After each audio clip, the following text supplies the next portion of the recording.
Okay, well this is the prototype with the waterproof coating on and a coat of paint. I've still got to do the edges and a few little bits and pieces. There's a couple of gaps I've still got to block up. But yeah, this is your normal waterproof coating, and there's a different brand that seems to sort of puff up.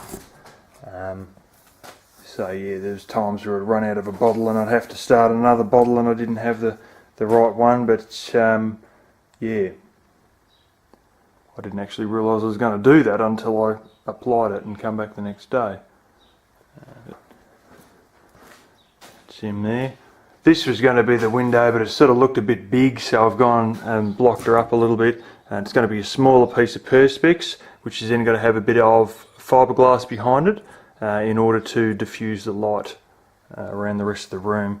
If I just had a bit of Perspex, you just light up one little piece and then the rest would remain shadowed. I learnt that when I was building pergolas. Here's the front with a lot of the other brand of waterproof coating on it.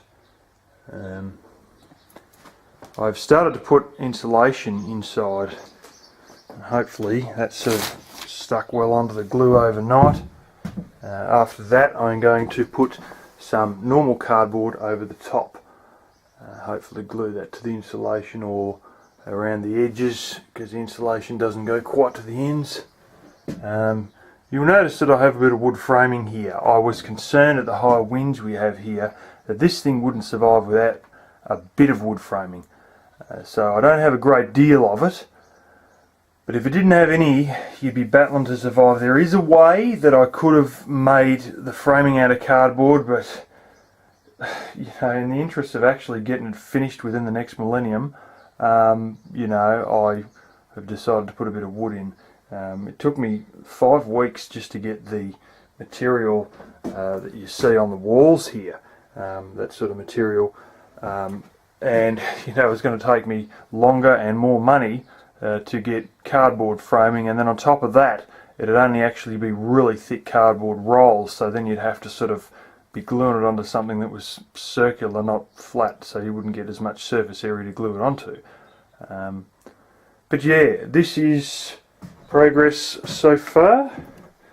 There is the door.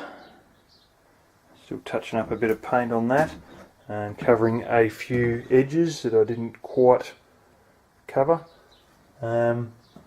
So yeah, that's the show so far. I'm going to continue putting more insulation on and then put the cardboard on, and then over here I'm going to be putting in a sink and a range hood and a few other bits and pieces, and yeah.